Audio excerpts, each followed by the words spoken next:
मेरे भक्त बनेगी मेरी। अम्मा मोई नहीं मालूम, मुंह पे नहीं होता ऐसा काम अकेले। ए बहू, जब तक जा घर की डोर मेरे हाथ में है मेरी चलेगी। तो रहने ओए रह, नहीं तो निकल जा घर से। जे घर में वो भी है अम्मा, मैं कहूँ नहीं जा रही, मैं रहूंगी जाई घर में। तो मुंह बंद करके रहे। अबे सब मेरी चल रही है, मेरी सत्ता है, जा घर में बस। चला लो अम्मा, कहूँ तो मैं वो टाइम भी आएगो, डोर मेरे हाथ में भी तो आएगी, तब मैं देखूंगी। नमस्कार, मैं रविश कुमार। आप देख रहे हैं सबका भारत या एक तरफा भारत पार्ट 4। सकल घरेलू संबंध की विकास दर में भारी गिरावट देखी जा रही है, लेकिन यह है क्या? लोग पारिवारिक कारणों से एक दूसरे पर भरोसा नहीं करते हैं। वे लोग अब राजनीतिक कारणों से संबंध तोड़ रहे हैं। भारतीय समाज का सकल घरेलू संबंध विकास दर के बारे में कोई आधिकारिक आंकड़ा नहीं है, यह इंडेक्स ही नहीं बना है, लेकिन सोशल मीडिया में उपलब्ध सामग्रियों और व्यक्त विचारों के आधार पर पता चलता है कि इस वक्त सबसे बड़ा झगड़ा केवल हिंदू मुस्लिम का नहीं है, केवल मुसलमानों के प्रति नफरत का प्रसार नहीं हो रहा, बल्कि रिश्तों के आधार पर भी नफरत फैल रहा है। परिवारों में अनादिकाल से झगड़े चले आ रहे हैं, वहां भी मर्जी किसकी चलेगी इसकी लड़ाई चल रही है और बहसों का उत्पादन हो रहा है। इसी को हमने सकल घरेलू संबंध कहा है। फिलहाल के लिए आप सकल घरेलू उत्पाद को लेकर हो रहे झगड़े को छोड़ दीजिए। सच कहूं तो जीडीपी की ग्रोथ फोरकास्ट करने वाले बाबाओं से बहुत तंग आ गया हूं। अभी इसका सपना देखते हुए महीना भर भी नहीं बीतता है कि भारत की जीडीपी 8.5% रहेगी। कोई ना कोई आ जाता है और काट छाट कर देता है कि 7% रहेगी और उससे भी कम रहेगी। कभी रिजर्व बैंक जीडीपी घटा देता है तो कभी विश्व बैंक। क्या आपको याद है कि किस साल किसी ने कहा था कि भारत की जीडीपी 8% रहेगी और उतनी ही रही या उससे ज्यादा हो गई? यह किस साल हुआ था और कितने साल पहले हुआ था? आप कितनी सूचनाओं का हिसाब रखेंगे? यह भी कहना सही नहीं होगा कि सूचनाओं का महत्व नहीं है। खबरें तो छप ही रही हैं, लेकिन मैंने देखा है कि व्हाट्सएप ग्रुप में बहुत ही कम ऐसी सूचनाएं साझा होती हैं जिन्हें हम खबर समझते हैं, नागरिक चेतना के लिए जरूरी समझते हैं। मैं केवल गुड मॉर्निंग मैसेज की बात नहीं कर रहा और ना ही पत्नियों को लेकर बनाए जाने वाले लतीफों की। ऐसे सामाजिक परिवेश के बीच सूचनाओं के प्रति निष्ठा कभी कभी मेरी भी हिल जाती है। कभी कभी जिस तादाद में आध्यात्मिकता के कारोबारी चारों तरफ नजर आ रहे हैं, मुझे लगा कि न्यूज में भी आध्यात्मिकता का स्कोप है। न्यूज आध्यात्मिकता वो आध्यात्मिकता है जिसके तहत जब तेल महंगा हो तो समाज में किसी वीर पुरुष की चर्चा की जाए, जब बेरोजगारी बढ़ जाए तो शहर में बने सुंदर पार्क का मनोहारी दृश्य दिखाया जाए, ताकि दिखे भी नहीं और दिखाने का काम भी जारी रहे। न्यूज आध्यात्मिकता क्या है, इसे आप आने वाले समय में विस्तार से समझते रहेंगे। लेकिन स्वामी सीरीज का लोगो लॉन्च कर रहा हूं, प्राइम टाइम के स्वामी सीरीज का लोगो। पहले वो दिखाना चाहता हूं। मैं एंकर हूं, अग्नि के हिसाब से भयंकर हूं, जल के हिसाब से प्रलयंकर हूं। मेरी वाणी से निकली खबरों की गंगा इंसानों के विवेक जगत में जलजला पैदा कर देती है। गोद में बैठे गोदी मीडिया के शाप से घास की दूब के नीचे दबे विवेक भी जलकर खाक हो जाते हैं। मेरे काम के रास्ते में ना तो गाली देने वाले वीडियो की कमी है और ना ही तलवार चमकाने वाले वीडियो की। फिर भी कभी कभी भाग्य की रेखाएं मुझे उलझा लेती हैं। नित्य ही प्रातः काल मन में ख्याल आते रहते हैं कि हिंदी मीडियम के युवाओं को कैसे स्विस चॉकलेट की कथा सुनाऊं। तभी आकाशवाणी होने लगती है, वत्स तुम प्राइम टाइम में स्वामी सीरीज शुरू करो। स्विस चॉकलेट की चिंता छोड़ो, स्वामी बनकर तुम जो भी कहोगे लोग दास बनकर सब स्वीकार करेंगे, उसे ही स्विस चॉकलेट समझ लेंगे। जगत में झगड़ा केवल हिंदू मुस्लिम का नहीं है, सास बहू का भी है। इस झगड़े के कारण बहुत से मकान भीतर भीतर ढहे जा रहे हैं। किसी को माई का भागना पड़ रहा है, किसी को जमाई का भागना पड़ रहा है। धर्म के नाम पर हिंसा करने वाले युवाओं को तुम रास्ते पर लाने का प्रयास छोड़ दो। उन्हें सूचनाओं की जरूरत नहीं है, तुम न्यूज आध्यात्मिकता की बातें करो। अपने दर्शकों को पाताल लोक में ले जाओ। वहां से एक गुप्त दरवाजा खुलेगा, बहुत गर्म हवा का झोंका आएगा, लेकिन घबराना मत, यह वही मार्ग है जिसे गर्त कहते हैं। गर्त की गति पर चलो, सदगति मिलेगी। स्वामी सीरीज शुरू करो, नौकरी सीरीज बंद करो। इस आकाशवाणी का जो भी तिरस्कार करेगा उसका टीवी म्यूट हो जाएगा।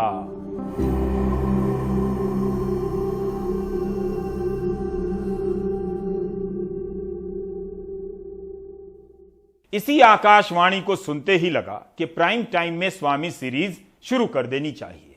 दर्शकों को सांसारिक दुखों से मुक्ति का मार्ग चाहिए।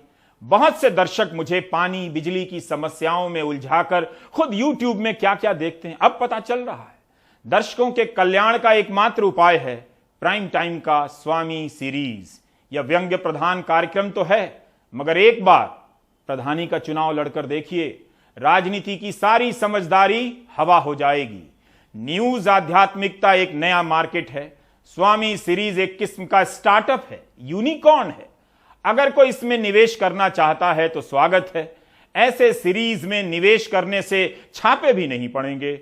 स्वामी सीरीज का मुख्य उद्देश्य किसी से टकराना नहीं है, बल्कि टरकाना है। तो आज का विषय है सास बहू का झगड़ा। जम्बू द्वीप में लाउडस्पीकर को लेकर झगड़े हो रहे हैं, पर यह क्यों हो रहे हैं? अलीगढ़ में एबीवीपी के युवाओं ने मांग की है कि शहर के चौराहों पर लाउडस्पीकर लगाकर पाठ हो। यह कितनी सुंदर बात है, लेकिन यह सुंदरता केवल चौराहे से गुजरने वालों को ही क्यों नसीब हो? मुंबई में रोज ही दावेदारी हो रही है, यहां पाठ होगा, वहां पाठ होगा। कमाल का आइडिया है। हम झगड़ा क्यों कर रहे हैं?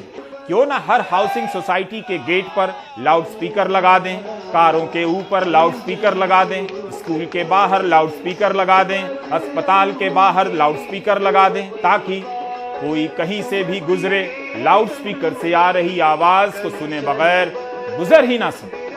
जब तक मस्जिदों से सारे लाउडस्पीकर नहीं उतर जाते, तब तक इसके नाम पर शहर के हर कोने में लाउडस्पीकर लगा देना चाहिए। हिंदू मुस्लिम नेशनल सिलेबस में लाउडस्पीकर का बहुत रोल है। 100 साल से इस पर बहस हो रही है। अब ऐसी हर जगह को अवैध घोषित कर दिया जाए जहां लाउडस्पीकर ना पाया जाए। शहर में हर पल पाठ होता रहे, ताकि किसी धर्म को इस बात की शिकायत ना रहे कि सामने वाले धार्मिक कार्य के लिए लाउडस्पीकर का इस्तेमाल करते हैं, हम नहीं। राज ठाकरे भी राज करें, उद्धव ठाकरे भी राज करें। प्राइम टाइम के स्वामी सीरीज का एक ही मकसद है, टकराव के दिनों में टरकाने की आध्यात्मिकता का प्रसार करना। हम विश्व गुरु बनने की राह पर हैं। जब दिखाने से नहीं दिख रहा है तो क्यों ना ऐसा दिखाया जाए जिसमें कुछ दिखे ही ना। उस असीम शक्ति की कृपा आप पर भी बरसे जिसने सड़कों पर भीड़ छोड़ रखी है, जिसके निर्देशों के पालन में भीड़ की शक्ति असीम हो गई है। हर दूसरा आदमी मुझे सलाह देता है कि न्यूज से दूर रहो, सरकार से सवाल पूछना बंद कर दो, किसी को फर्क नहीं पड़ता, जो होना है होकर रहेगा। इस देश में हिंदू मुस्लिम का सिलेबस बंद नहीं होने वाला। यह सिलेबस मोहल्लों में हिंदी मीडियम लड़कों को टॉपर बना रहा है। ये एंकर, तुम समय नहीं हो, बल्कि तुम इस समय में असमय हो। अगर तुम्हारे शहर में समंदर का किनारा नहीं तो इस देश में समंदर के किनारों की कमी नहीं। वहां जाकर विश्राम करो, लाइफ का लुत्फ उठाओ, स्वामी बन जाओ। वैसे यह है तो व्यंग्य, मगर इसकी गंभीरता को समझने के लिए कुछ योग्यताओं का होना बहुत जरूरी है। इस कार्यक्रम को वही दर्शक समझ सकते हैं जिन्होंने कॉलेज की पढ़ाई के बाद, शादी के बाद कम से कम 20 साल से कोई किताब नहीं पढ़ी है, कई साल से कहानी की भी कोई किताब नहीं पढ़ी है, जिनके घर में हर चीज है लेकिन एक ढंग की किताब नहीं है। सिर्फ वही लोग इस व्यंग्य को समझ सकते हैं जो व्हाट्सएप में आए हर मीम से इतिहास सीख जाते हैं। तो सकल घरेलू संबंध के तहत हम पारिवारिक झगड़ों पर ध्यान देने जा रहे हैं। हमने देखना शुरू कर दिया कि अखबारों में रिश्तों को बेहतर बनाने के लिए क्या क्या छप रहा है। क्या पता यही उपाय हिंदू मुस्लिम रिश्तों को बेहतर करने के काम आ जाए। जब ऐसी खबरों को पलटकर देखा तो लगा कि यहां तो घर घर में ही जुलूस निकल रहा है। सास को खुश करने के 5 आसान तरीके पर नजर पड़ी तो पता चला कि शादी के बाद लड़कियों को सबसे ज्यादा इसी बात की टेंशन है, हमें लगा कि लड़कियां व्हाट्सएप ग्रुप में धर्म विरोधी मीम ठेलने में लगी होंगी, पर यहां तो उन पर सास को खुश करने का भी लोड है। नवभारत टाइम्स की इस खबर से समझने में मदद मिली कि सास को मनाने के लिए जरूरी है कि बहू सास के नेचर को समझे, नेचर को बदलने का प्रयास ना करे, बल्कि पता करे क्या पसंद है, पति को बीच में ना लाए और मां जैसा सम्मान देना ही होगा। इस तरह के झगड़ा सुधार लेखों में सास झगड़ालू है, चालाक है, वगैरह वगैरह, लेकिन झगड़ा एक तरफा तो होता नहीं। इसलिए नवभारत टाइम्स ने सास के एंगल से भी खबर छाप दी। बहू को खुश करने के 5 आसान तरीके क्या हैं? क्या इन आसान तरीकों को अपनाकर हम भारत में हिंदू मुस्लिम एकता स्थापित कर सकते हैं? जैसे इसमें लिखा है कि नई बहू पर किसी तरह का दबाव ना डालें, सपोर्ट करें, बेटे के साथ समय बिताने दें, कोई काम नहीं आता है तो बहू को सिखाएं, साथ में समय भी बिताएं। टाइम्स ऑफ इंडिया में पिछले साल मई में छपा एक लेख मिल गया, टॉक्सिक इन लॉज यानी जहरीले सास ससुर से अपनी शादी को कैसे बचाएं। यानी अंग्रेजी बोलने वाले भाई लोग भी इस लफड़े में परेशान हैं। इसमें लिखा है कि पति और पत्नी को मिलकर सास ससुर का सामना करना ही है, एकजुटता बनाए रखनी है। पत्नी के बारे में माँ बाप की गॉसिप यानी चुगली ना सुने। ओ तो माँ बाप लोग ये भी काम कर रहे हैं, बहू के बारे में गॉसिप कर रहे हैं और भीतर भीतर व्हाट्सएप ग्रुप में धर्म विरोधी नफरती मीम भी ठेले जा रहे हैं। Do you get my point? Now I know you, now I see you, now I tell you. जहर केवल धर्म को लेकर नहीं है, बहू के प्रति भी है।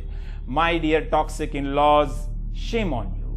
बेटे बहू से निवेदन है कि टॉक्सिक इन लॉज का व्हाट्सएप ग्रुप चेक कीजिए। अगर वो नफरती मीम खेलने में लगे हैं तो मुमकिन है फैमिली में बहू के बारे में भी टॉक्सिक यानी जहर फैला रहे होंगे।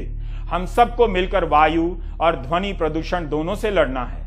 विश्व गुरु के आंगन में टॉक्सिक इन लॉज तो भयंकर मामला है। मेरा प्रश्न है कि क्या जब किसी धर्म विशेष से नफरत का टाइम आता है तब टॉक्सिक इन लॉज यानी जहरीले सास ससुर और बेटा बहू सब मिलकर एक हो जाते हैं? मतलब क्या एक समुदाय के प्रति जहर से परिवार के भीतर जो जहर फैला होता है वो कम हो जाता है? बहुएं बता सकती हैं।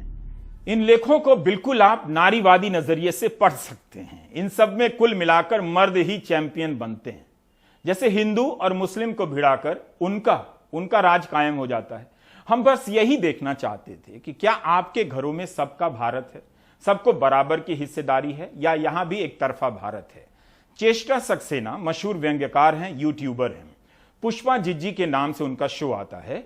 आज हमने चेष्टा के शो का काफी सहारा लिया है। उन्होंने बुंदेलखंड की बोली को भी हिंदी की मुख्य धारा में बेहद खूबसूरती से स्थापित किया है। उनके इस व्यंग्य में 2 बातें, एक तो बिग बॉस टाइप आकाशवाणी होती है जो सास की है, और फिर बहू की बुराई सुनकर परलोक से सास की जो आवाज आती है उसमें भी एक संदेश है। उसके असर में उनके लिए जो तलवार लेकर सड़कों में घूम रहे हैं। अरे मैं तो ऐसे अच्छे स्वभाव की हती, पूरे गांव में हंसत खेलत फिरती। जे तुम्हारे दद्दा से ब्याह का हुआ कि सब जिंदगी में ही बर्बाद हो गई। जिन्हें में वो हंसवो खेलवो पसंद नहीं है तो इतेक दबाते कि मैं का बताऊं। सो मैं हो गई भारी चिड़चिड़ी और तुम और तो अब आई। जब आई तो लो तक तो मैं ऐसी कटखनी हो गई। सो मैं लगन लगी तुम और अनखो बुराई। हाँ, सही सही सही कह रही अम्मा, तुम सही कह रही। अम्मा तुमने कब कही नहीं पहले बता था थी तो हम तुम्हारा दुख समझते, तुम हमारा समझती तो अपन मिलजुल के रहती अम्मा, बेकार लड़वी में निकल गई। और तन की जिंदगी में तो अम्मा जो आई है। सही कह रही अम्मा, पद्मा सही कह रही। अम्मा अब आ जाओ तुम, अपन मिलजुल के रहे। अब तो गए सो गए। नहीं अम्मा, मतलब कछु तुमसे हो गई, कछु हमसे हो गई, मगर अब आ जाओ अम्मा। माफ करियो अम्मा, माफ कर दियो अम्मा, माफ अब कर तुम तो जी चली गई।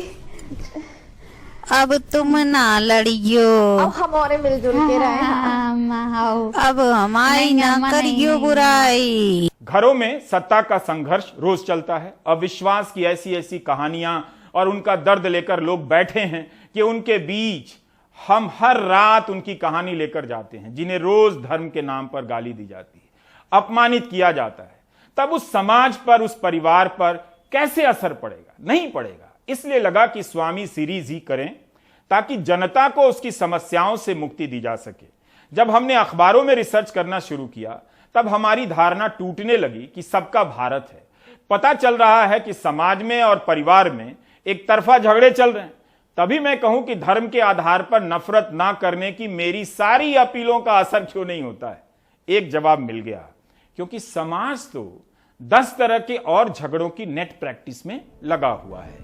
अक्टूबर 2021 में नवभारत टाइम्स ने बहुओं को हिदायत देते हुए छापा कि अगर आप सास के साथ बिगाड़ नहीं चाहती हैं तो उनसे ये 4 बातें ना कहें। जैसे सास को ना कहें कि हमारी जिंदगी में दखल ना दें, ये तो बिल्कुल ना कहें कि मैं आपके बेटे को आपसे बेहतर जानती हूं, वरना घर की रसोई के सारे बर्तन ड्राइंग रूम में आ जाएंगे। और हाँ, इस लेख के अनुसार सास को बिल्कुल ना कहें कि काश आपने अपने बेटे को कुछ सिखाया होता। मगर कोई बात नहीं बहुओं, उसी नवभारत टाइम्स में यह भी छपा है कि जब मिल जाए चालाक सास तो बहू ऐसे संभाले। तो घबराना नहीं है चालाक सास से। इसमें लिखा है कि कई बार ऐसी सास मिल जाती है जो नेचर से चालाक हो और हर चीज में नकारात्मकता ही तलाशती है। बताइए, हमें लगा कि समाज केवल दूसरे धर्म से नफरत करने में व्यस्त है। यहाँ तो घर घर में आग लगी हुई है। घरों में चल रहे इस सत्ता संघर्ष को चेष्टा ने अपने वीडियो में क्या खूब उतारा है। मैं नहीं जानती अम्मा, मैं अकेले अकेले करके तंग आ गई। वो पे ना अकेले काम नहीं होत, मैं कोई सपोर्ट नहीं है जब घर में। अरे मैंने भी ना अकेले 18 घंटा काम करो है, मुखों भी काऊ को सपोर्ट नहीं है, तो मैं खुद से आत्मनिर्भर थी। अम्मा रहन तो दो, काय फेंक रही, फालतू अकेले अकेले करो है। 18 घंटे काम 2 ही जन तो कर रहे, बस एक तुम कर रही एक बे कर रहे। तेना बहू हमेशा मेरे विपक्ष में बोलियो बस। नहीं तो भक्त बन जाऊं अम्मा तुम्हारी, झूठी झूठी तारीफें करत रहूं मैं तुम्हारी। अरे तै का बनेगी खा के भक्त?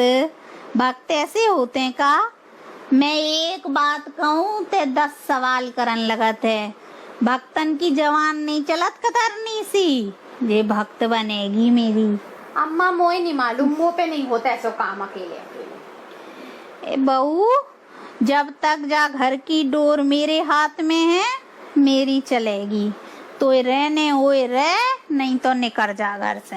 जे घर में वो भी है अम्मा, मैं कहूँ नहीं जा रही, मैं रहूंगी जाई घर में। तो मैं वो बंद करके रहे। अबे सब मेरी चल रही है, मेरी सत्ता है, जा घर में बस। चला लो अम्मा, कवाऊं तो मैं वो टाइम भी आएगो, डोर मेरे हाथ में भी तो आएगी, तब मैं देखूंगी। अच्छा आओ चल जा, चाय बना ला मेरे लाने। अम्मा कितनी बार चाय पियोगी दिन भर? चाय चाय चाय। अरे तो एक काम मालूम जी, चाय ने मुझे बचा के रखो है। 6 साल से मैं चाय के बल पे चल रही हूँ। जा बना के ले आ। इसलिए प्राइम टाइम का स्वामी सीरीज बहुत जरूरी है समझने के लिए कि जो समाज हर दिन घर में हिंसा को अलग अलग तरीके से बर्दाश्त कर रहा है, वो समाज क्यों बाहर हो रही हिंसा का विरोध करेगा। नेशनल फैमिली हेल्थ सर्वे का एक आंकड़ा है, ज्यादातर औरतों ने माना है कि पति की हिंसा जायज है। 30% से भी ज्यादा, कुछ राज्यों में 70% से भी ज्यादा। हिंसा के साथ उन्हें जीने की आदत हो गई है। अभी हमने सास वाला एंगल ही चुना है, लेकिन ऐसे बहुत से और मिलेंगे, बल्कि ज्यादा ही मिलेंगे, जिसमें बहू को भी विलेन बनाया जाता है। और दिवाली पे का बनवा रही बहू से मिठाई? बहू से बेजानती कछु बनावो है सब हमारी मूड पे है, करवो धरवो सब घर संभालवो। भैया तुमने तो खूब संभाला। तुम तो जानती हम कितने काम एकदम फुर्तीले, हम शुरू ऐसे लगे काम में, हमने कभू नहीं करो आलस से। सही बात है, तुम्हारे जैसे को संभाल पा को नहीं। बहू है हमारी। अब तुमको बताएं हम कि पहली बेर जब ब्याह होके आओ, दिवाली पड़ी, बहू से हमने कही कि बनाओ रसगुल्ला है। दिवाली है और का दिवाली पे बनाते मिठाई तो बनता ही है। हमने कही कि ले बनाओ रसगुल्ला। अब तुमको का बताएं, सच्ची में बनी ऐसी रसगुल्ला बनाए पथरा से जो को कह रही और जो मारो तो काऊ को मूड फूट जाए। तो भाई बात है। सही कह रहे, कसम से रामदई झूठ ना बोल रहे। हाय राम। ऐसी बने रसगुल्ला बना के धर दे, हमने जो करम पीट ले कि जी आएंगे हमारे बताओ घर। जरा, तो तुमने पूछी नहीं बताओ। कि काम कर पाती कि नहीं कर पाती? बातें तो भी सारी बड़ी बड़ी दे देते हैं। हाँ। जो करत है वो करत है, बिने नहीं आत कच्छू ही पवार वो। हाय राम, बताओ सब जरा। सोचो कि सब कछू हम लगे हाँ, करवी तुम तो लगी में रहती है। सही में, बताओ कछु तो। नहीं, हाँ। बिल्कुल ही नहीं कर वो जानती वे तो। भाई साहब, हमारी बहू ने पहली बेर गुलाब जामुन बनाए ऐसे पथरा से। अरे का बताएं, कच्छू नहीं जानती वे, कच्छू नहीं आत उन्हें बिल्कुल। परिवारों में बराबरी की जगह के लिए संघर्ष चल रहे हैं। जिन परिवारों में बराबरी आई है वहां शांति है, दोस्ती है और खुशी भी है। लेकिन जहां जहां कंट्रोल की राजनीति है, उन्हीं घरों में सड़क पर कंट्रोल की राजनीति के समर्थक भी हैं। हो सकता है बराबरी वाले घरों में भी हों, लेकिन ज्यादातर गैर बराबरी वाले ही मिलेंगे। जिन परिवारों में शांति नहीं है, क्या वहां धर्म के नाम पर हो रहे फसाद को देखकर शांति आ जाती होगी? और जिन परिवारों में शांति नहीं है, वहां क्या अखबारों में बताए जाने वाले इन उपायों से शांति आ जाती है? नवभारत टाइम्स के इस लेख में लिखा है कि यह सच है कि चाहे सास जैसी भी हो, लेकिन वो अपने बेटे के लिए केयरिंग मां ही होती है। ऐसे में उन्हें जिंदगी में से बाहर नहीं किया जा सकता। तो फिर क्या करें जिससे आप उनसे जुड़ी स्थितियों को संभाल सकें? चलिए जानते हैं। तो उपाय बताया जा रहा है। अलर्ट रहें। अब बताइए कैसे अलर्ट रहें? क्या सास के पीछे सीसीटीवी लगा दें, घंटी बांध दें? कम्युनिकेशन को स्ट्रांग बनाने पर काम करें, यह दूसरा सुझाव है। तीसरा सुझाव, असुरक्षा के भाव को दूर करने की कोशिश करें। चौथा सुझाव, पति और ससुर को बीच में ना लाएं। सास बहू के फसाद पर काफी रिसर्च है। एक दूसरे पर नियंत्रण करने और लगातार शक करते रहने के कारण परिवार भले ना टूटता हो, मगर भीतर से टूटा टूटा रहता है। मार्टिन रेव, गीतांजलि गांगुली, आयशा के गिल का एक रिसर्च इंटरनेशनल विमेन स्टडीज में प्रकाशित है।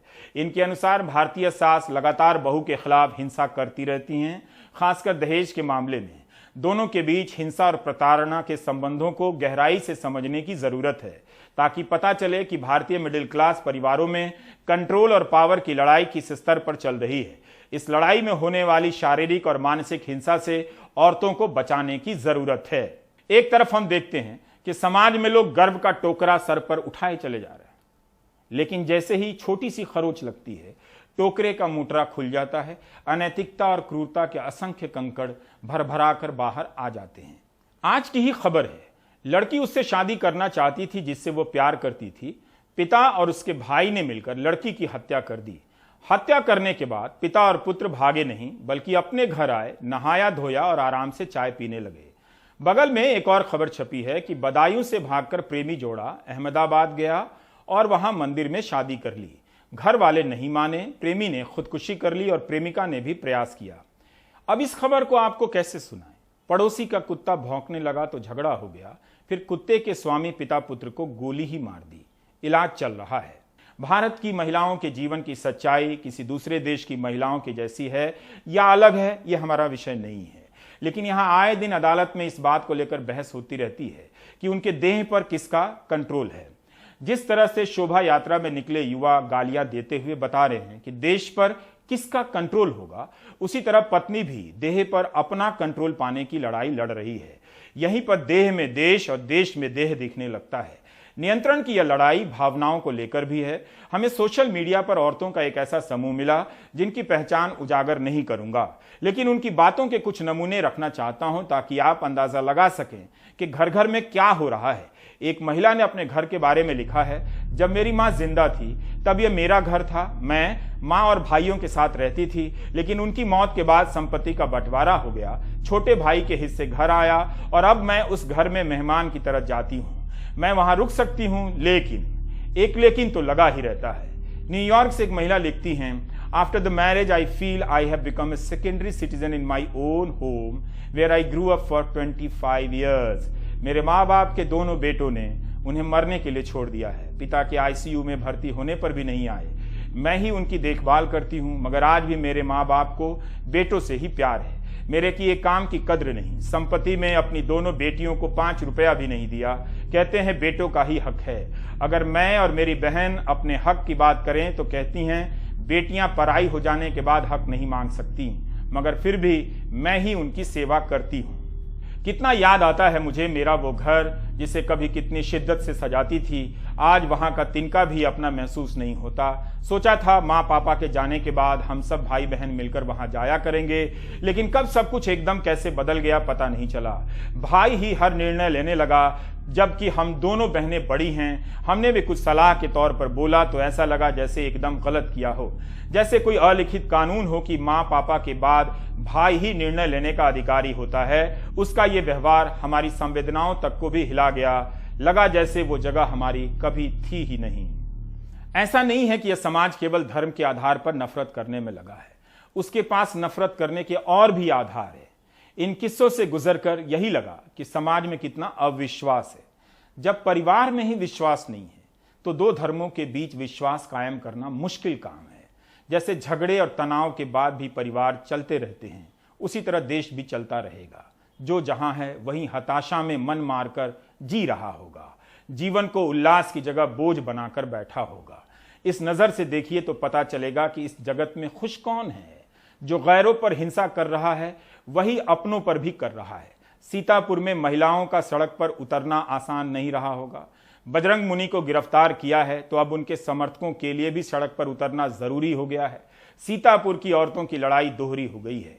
घर की हिंसा के साथ साथ धर्म के नाम पर हिंसा का भी विरोध करना पड़ता ही होगा। ये मुस्लिम महिलाओं को सरेआम रेप करने की धमकी देने वाला बजरंग मुनि है, जिसे बुधवार रात यूपी पुलिस ने गिरफ्तार किया है।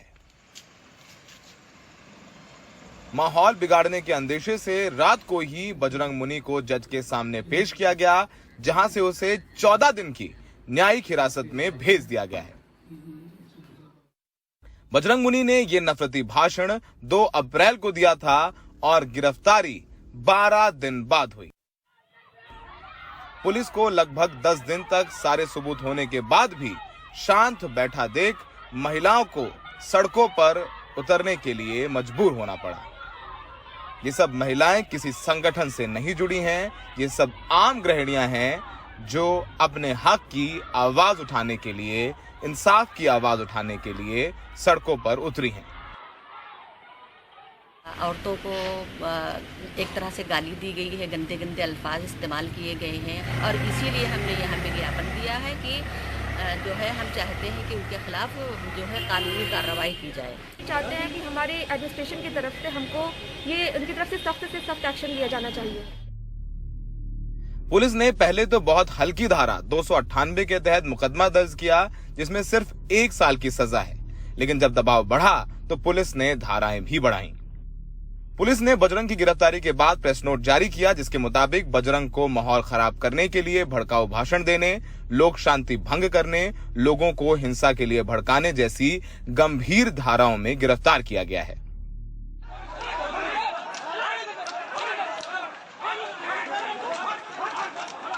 गिरफ्तारी के बाद बड़ी संख्या में बजरंग के समर्थक इकट्ठा हो गए। पुलिस ने बल प्रयोग कर लाठीचार्ज की और भीड़ को तितर-बितर कर दिया।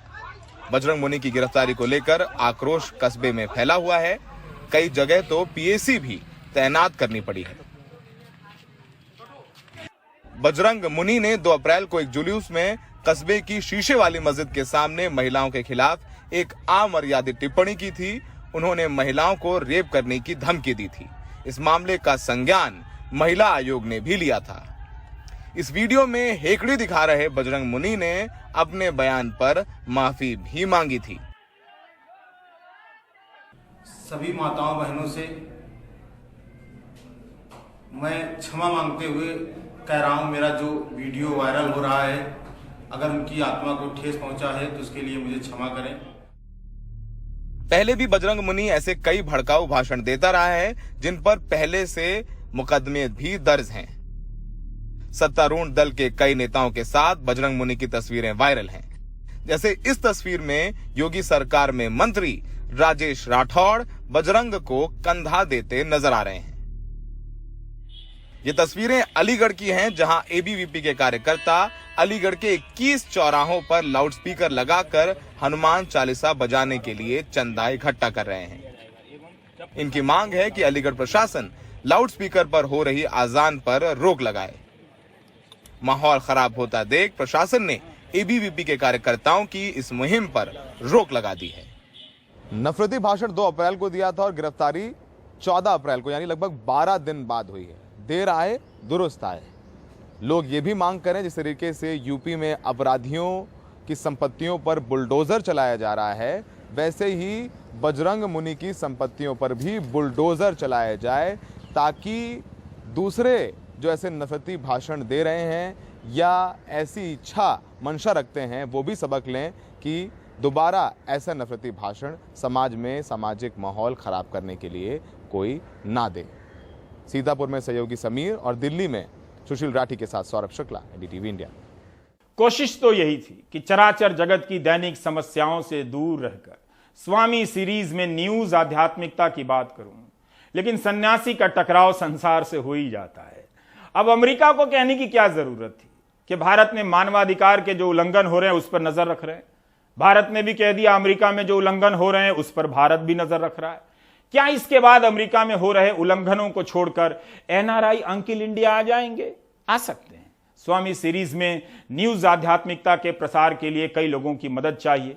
युवाओं को भी समझना होगा कि जब तक वे किसी शोभा यात्रा में तलवार लेकर नहीं नाचेंगे, गालियां नहीं देंगे, उनका कवरेज नहीं होगा।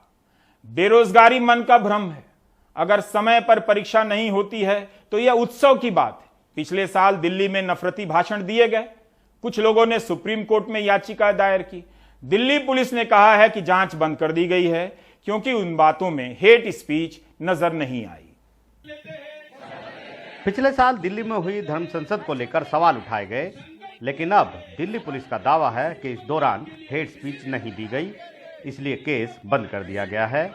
सुप्रीम कोर्ट में दाखिल हलफनामे में पुलिस ने कहा है कि धर्म संसद में मुस्लिम समुदाय के खिलाफ कोई नफरती भाषणबाजी नहीं हुई। धर्म संसद के वीडियो व अन्य सामग्री की गहन जांच में पाया गया कि किसी समुदाय के खिलाफ हेट स्पीच नहीं दी गई। दिल्ली की घटना में वीडियो क्लिप में किसी विशेष समुदाय के खिलाफ कोई बयान नहीं है, इसलिए सभी शिकायतों को बंद कर दिया गया है। भाषणों को पूरे मुस्लिम समुदाय के नरसंहार के लिए खुला आह्वान नहीं कहा जा सकता है। इधर हरिद्वार धर्म संसद के मामले में उत्तराखंड सरकार ने सुप्रीम कोर्ट को बताया है कि इस मामले में 4 एफआईआर दर्ज की गई हैं, जिनमें से 3 चार्जशीट दाखिल कर दी गई हैं। हम मामले में स्टेटस रिपोर्ट दाखिल करेंगे, लेकिन इसके उलट दिल्ली पुलिस याचिकाकर्ताओं पर ही सवाल उठा रही है। पुलिस के मुताबिक वो साफ हाथों से नहीं आए हैं। हैरानी की बात है कि याचिकाकर्ताओं ने पुलिस में शिकायत नहीं दी, वो सीधे सुप्रीम कोर्ट पहुंचे जो पहले ही केसों के बोझ में है। बहरहाल सुप्रीम कोर्ट ने हिमाचल सरकार से भी इस मामले में जवाब तलब किया है। इस मामले में 22 अप्रैल को अगली सुनवाई होनी है। वहीं याचिकाकर्ताओं ने कहा है कि दिल्ली पुलिस के इन दावों का जवाब अदालत में दिया जाएगा। दिल्ली पुलिस की असली परीक्षा अब अदालत में होगी, जब उसे सुप्रीम कोर्ट को संतुष्ट करना होगा, साथ ही साथ ठोस दलीलें भी रखनी होंगी। नई दिल्ली से आशीष भार्गव, एनडीटीवी इंडिया। जब दर्शकों के समाज को अपने ही हालात से मतलब ना हो तब क्या किया जाए? प्राइम टाइम के स्वामी सीरीज को कैसे आगे बढ़ाया जाए? आप बताइए, आपके अपने घरों में किस किस तरह से एक तरफा भारत नजर आता है? ब्रेक ले लीजिए, उसके बाद यूक्रेन से उमा शंकर सिंह की रिपोर्ट देखिए।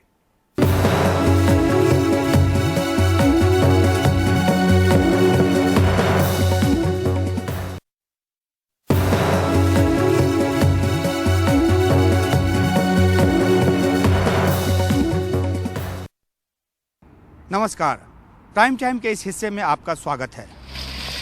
आज हम आपको दिखा रहे हैं कि बोरोदेंका शहर में किस तरह से तबाही का मंजर है। रूस और यूक्रेन की सेना के बीच की लड़ाई में वहां शहर किस तरह से तबाह हुआ है, हम आपको दिखाते हैं कैमरे की नज़र से इस शहर का हाल। जिधर भी देखिए तबाही का मंजर है। ये यूक्रेन का बोरोदेंका शहर है, जहां रूसी सैनिकों ने इस तरह की तबाही मचाई है।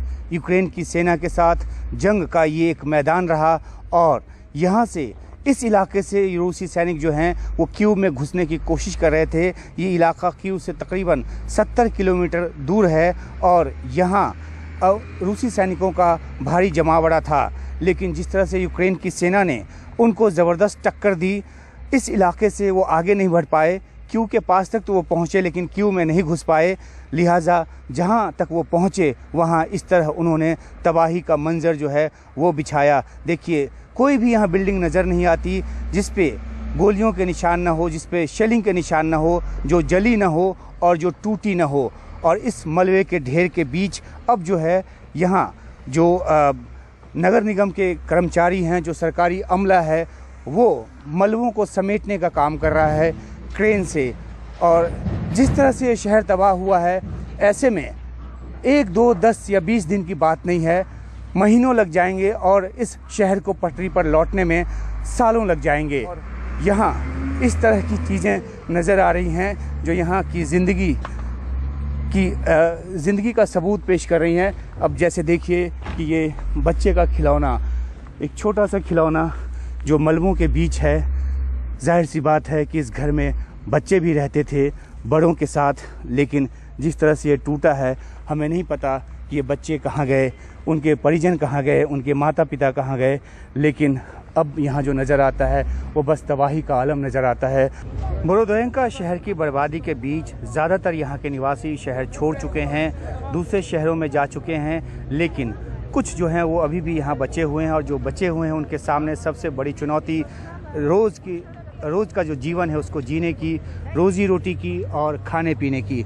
और इसलिए यहाँ पर एक कैंप लगाया गया है जहाँ पे जो निवासी यहाँ पे बचे रह गए हैं, ठहरे रह गए हैं किन्हीं वजहों से, जो अपना घर छोड़कर, चाहे बेशक उनका घर टूट गया हो, लेकिन अपना शहर छोड़कर नहीं जाना चाहते, उनके लिए यहाँ पे जो ज़रूरत की चीज़ें हैं उसको बांटने का काम चल रहा है। और ये देखिए किस तरह से जो सरसों का तेल है से लेकर और नैपकिन तक, और फल से लेकर जो दवा की कुछ ज़रूरतें हैं वो भी यहाँ पर पूरी की जा रही है।